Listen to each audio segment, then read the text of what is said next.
دوستوں، اسلامی حیرت انگیز معلومات میں آپ کو خوش آمدید کہتے ہیں۔ آج کے سلسلے میں جانیے لوح محفوظ اور قلم کے بارے میں۔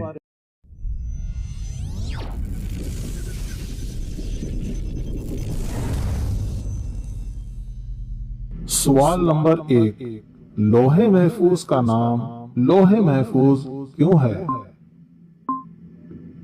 جواب: لوح محفوظ کا نام لوح محفوظ اس لیے ہے کہ یہ شیطان کی شر انگیزی سے محفوظ ہے۔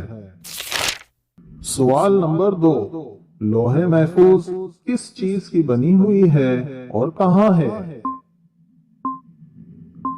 جواب: حضرت ابن عباس رضی اللہ عنہما نے فرمایا، اللہ تعالی نے لوح محفوظ کو سفید موتی سے بنایا اور وہ 7ویں آسمان کے اوپر معلق ہے۔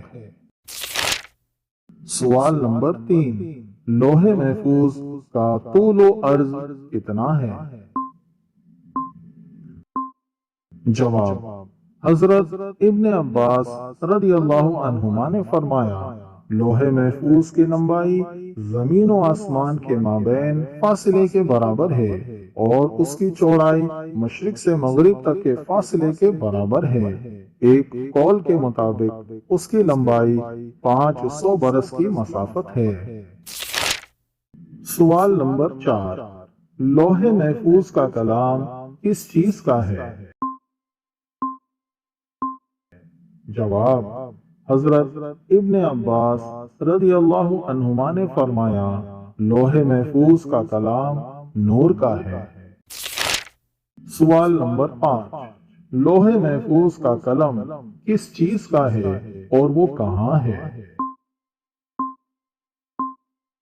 جواب: حضرت ابن عباس رضی اللہ عنہما نے فرمایا، لوح محفوظ کا قلم نور کا ہے جو اس سے بندھا ہوا ہے۔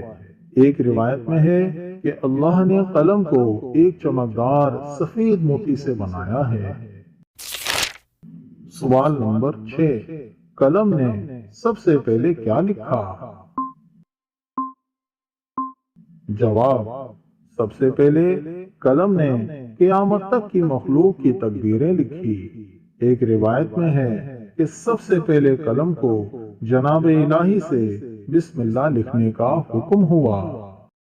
دوستوں، اس کلپ کو لائک، شیئر اور ہمارے چینل کو سبسکرائب کرنا نہ بھولیں۔ جزاک اللہ خیرا کثیرا۔